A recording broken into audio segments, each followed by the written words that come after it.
বাংলার গৌরব, উনি কি বাংলার গৌরবময় কাজ করেছেন বলুন তো? ক্রিকেটার ক্যাপ্টেন হওয়ার পরে বাংলার জন্য উনি কি করেছেন? সেই শালবনীতে এখনো কারখানা হলো না, এবং মুখ্যমন্ত্রীর কাছে গিয়ে যদি কিছু আর পাওয়া যায় আর কি, এছাড়া অন্য কিছু নেই। 26,000 চাকরি চলে গেল, তারা তাদের বাড়িতে গেল, তাদের সঙ্গে কোনো কথা নেই। না, আমি ওর মধ্যে নেই। এই যে যারা অনেকদিন রাজ্যে চাকরি নেই, তারা হাহাকার করে ঘুরছে রাস্তায় রোডে, তারা তো বাঙালি। হ্যাঁ, বললাম তো তাই। তাহলে আপনি যদি বাঙালির এত প্রিয় হন, বাঙালিরা চাকরি করতে করতে তাদের চাকরি খেয়ে নিল আপনার মুখ্যমন্ত্রী, আর আপনি হ্যাঁ পাঠিয়ে দিল। তাহলে আপনি বাঙালি প্রীতি দেখাচ্ছেন, মুখ্যমন্ত্রীর সারায় উনি সাড়া দিচ্ছেন, না হলে তো ওনার ওই শালবনী ফালবনী অন্য কোনো কিছু সুবিধা ফুবিধা উনি আর পাবেন না। সুতরাং এই সৌরভ গাঙ্গুলির প্রতি, সৌরভ গাঙ্গুলির মুখোশ খুলে গেছে। বাঙালিদের উনি কতটা ভালোবাসেন সেটা খুলে গেছে, পরিষ্কার করে খুলে গেছে। বিদেশে গিয়ে ওনার মেয়ে চাকরি করে, বিদেশে বাড়ি ধাড়ি থাকতেই পারে ইত্যাদি শুনছি। তাহলে বাঙালিদের জন্য আপনি কি করেছেন? একটা কি অনাথ শিশুদের জন্য আশ্রম করেছেন? একটা কি গরিব ছেলে মেয়েদের জন্য কিছু করেছেন? বিশেষ করে আমি বলছি, আপনার বাড়িতে চাকরিহারারা গেল। তাহলে আপনি যদি বাংলার গৌরব হন, তাহলে এদের গৌরব মধ্যে সেই চাকরি ফেরতের জন্য আপনি একবার মুখ্যমন্ত্রীর সঙ্গে কথা বললেন না কেন? গর্জে উঠলেন না কেন? এতদিন পরে কি ওনার সবে এই যে বাঙালি দরদটা উতলে উঠেছে মুখ্যমন্ত্রীর মতো? যে সুতরাং এর পিছনে কিছু আছে, সামনে ইলেকশন আছে, যদি আমাকে কিছু একটা টিকিট ফিকিট দেয়, দিলে আমার একটা, যদি আমি মন্ত্রীপন্থী হই, এছাড়া অন্য কোনো কিছু নেই। বিএলও যেসব লিস্ট করেছেন, বিএলওদের কাছে আমার অনুরোধ থাকবে ভোটার লিস্ট থেকে কারো নাম যেন বাদ না যায় সেটা দেখার। দিয়ে দিই, তারপরে আপনার বলার অধিকার থাকবে, কিছুটা থাকবে। তারা তাদের যোগ্যতায় চাকরি পেয়েছে, তারা আপনার কথা শুনে চলবে না।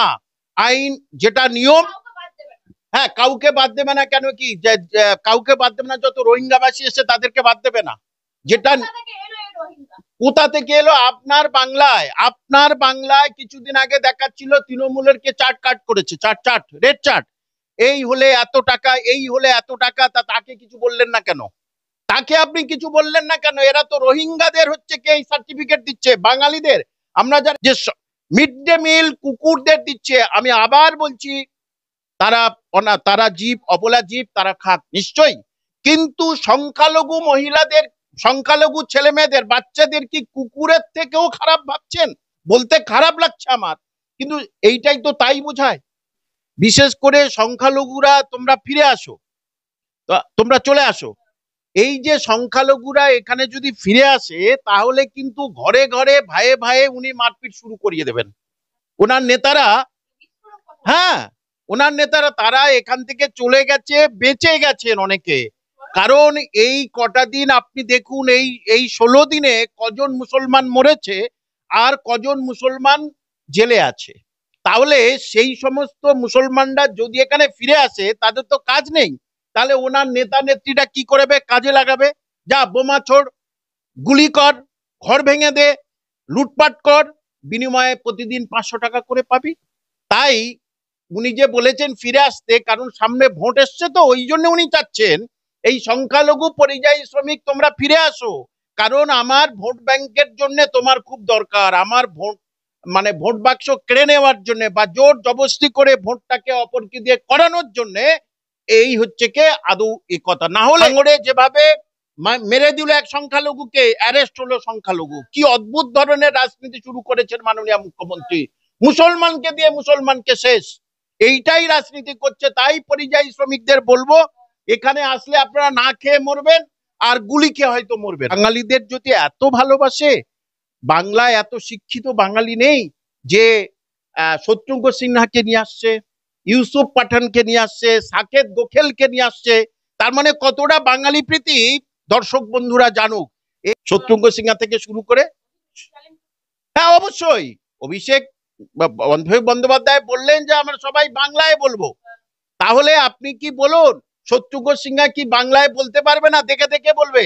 ইউসুফ পাঠান কি বাংলায় বলবে না? দেখে দেখে বলবে। মুখ্যমন্ত্রী বলছেন 20 লক্ষ পরিযায়ী শ্রমিককে ফিরিয়ে আনা হবে। ফিরিয়ে এনে তাদেরকে কি করা হবে জানেন? তাদের যদি থাকার জায়গা না থাকে, মুখ্যমন্ত্রী বলছে ক্যাম্প বানিয়ে দেবেন, তিনি বলছেন স্বাস্থ্যসাথী কার্ড করে দেবেন, আর বলছেন জব কার্ড করে দেবো ওদের। আমি বলছি জব কার্ডের রোজ কত এই মুহূর্তে দাঁড়িয়ে? 220 টাকা আমি যতদূর জানি। আমার সঙ্গে রয়েছেন বিশিষ্ট শিক্ষক কামাল হোসেন, কথা বলবো। পরিযায়ী শ্রমিক 20 লক্ষ শ্রমিককে ফিরিয়ে আনার কথা বলছেন মুখ্যমন্ত্রী, বলছেন বাইরের রাজ্যে তারা অত্যাচারিত হচ্ছেন, তাদেরকে ফিরিয়ে এনে জব কার্ড দেবেন বলছেন। মানে অসত্য কথা। আবার আরেকটা অসত্য কথা বললেন, ওরা বাংলায় কাজ, বাংলার প্রত্যেকটা জেলায় কাজ পায়নি বলে ওরা আজকের পরিযায়ী শ্রমিক হয়েছে। অর্থাৎ বাংলায় চাকরি নেই আমরা জানতাম, শিল্প নেই জানতাম, কিন্তু যারা দিন আনে দিন খায় তাদের প্লেসমেন্টটুকুও নেই, তাই তারা চলে গেছে অন্য রাজ্যে। এবং উনি বললেন কি 40% নাকি বেকার কমিয়েছে, এইটাই কি তার প্রমাণ? প্রায় 50 লক্ষ পরিযায়ী শ্রমিক অন্যান্য রাজ্যে তারা গিয়ে কাজ করছে, কি করে? পেটের টানে, নিজের ছেলে মেয়েদের বাঁচানোর জন্য তারা সেখানে গেছে। এবং আপনার রাজ্যে দিন আনা দিন খায় যারা শ্রমিক দিনমজুর, তাদের জায়গাটুকু আপনি দেননি। কি অদ্ভুত রাজ্যে বাস করছি আমরা, চাকরি নেই, শিক্ষিত ছেলে মেয়েদের। ঠিক আছে, সামিরুলের কি ক্ষমতা আছে? সামিরুলকে কি এটা লোক দেখানো একটা বলে দিচ্ছে যে তারা যদি না আসে, তারা তো জানে পশ্চিমবঙ্গে কাজ নেই বলে আমরা চলে গেছি অন্য রাজ্যে। হ্যাঁ, তখন আপনি বলতে পারেননি যে কেউ যাবে না আমার রাজ্যে। তারা তো জানে এখানে কোনো সামান্যতম কাজ নেই, যে সারাদিন তারা যে 100 টাকা ইনকাম করবে সেই প্লেসমেন্ট নেই। জব কার্ড কত হয়? 220 টাকা না 230 টাকা জব কার্ড। তাহলে এই জব কার্ডে তাদের কি হবে? তারা, তাদের ছেলে মেয়ে আছে, তাদের দিন আনা দিন খাওয়া আছে, বউ আছে, আত্মীয় স্বজন আছে, তাহলে সেগুলো তারা কি করবো? উনি চাচ্ছেন তোমরা মুসলমানরা, সংখ্যালঘুরা সব ছেড়ে দাও, দিয়ে শুধু আমার পার্টির ক্যাডার হয়ে যাও, ব্যাস লড়াকু ক্যাডার হয়ে যাও। যেভাবে তোমরা বোমা ছোড়ো, বোমা তৈরি করো, বাজি তৈরি করো, যেভাবে হচ্ছে কে সংখ্যালঘু এলাকা আমার ভাঙড়, সেই ভাঙড়ে যেভাবে মেরে দিল এক সংখ্যালঘুকে, অ্যারেস্ট হলো সংখ্যালঘু। কি অদ্ভুত ধরনের রাজনীতি শুরু করেছেন মাননীয় মুখ্যমন্ত্রী, মুসলমানকে দিয়ে মুসলমানকে শেষ, এইটাই রাজনীতি করছে। তাই পরিযায়ী শ্রমিকদের বলবো, এখানে আসলে আপনারা না খেয়ে মরবেন আর গুলি খেয়ে হয়তো মরবেন।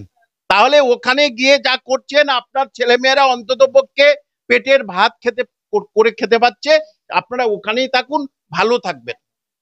আর একটা বিষয় হচ্ছে, মুখ্যমন্ত্রী বাংলা বাঙালির ইস্যুকে বড় করে দেখছেন। বাংলা বাঙালির ইস্যু নাকি বাঙালিরা অত্যাচার হচ্ছে, বাঙালিদের উপর অত্যাচার করা হচ্ছে বাইরে। আচ্ছা, এই যে বাংলা বাঙালি নিয়ে বলছেন, আমার কথা কয়েকটা। এক, এই পশ্চিমবঙ্গের প্রধান সচিব কজন বাঙালি করেছেন উনি? পশ্চিমবঙ্গ পুলিশের প্রধান যে সিপি, তিনি কি বাঙালি? রাজ্য পুলিশের প্রধান তিনি কি বাঙালি? নিশ্চয়ই বাঙালি নয়। তাহলে এই বাঙালি বাঙালি প্রীতি উনি কেন এখন বলছেন? এই রাজ্যে যে পরপর কটা ধর্ষণ হলো, সেই ধর্ষণে তারা বাঙালি মহিলা কিন্তু।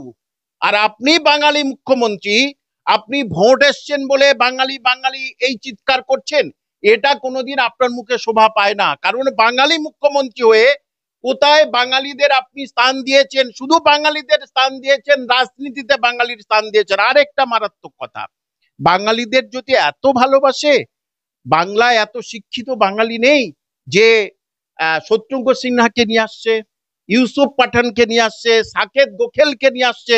তার মানে কতটা বাঙালি প্রীতি দর্শক বন্ধুরা জানুক।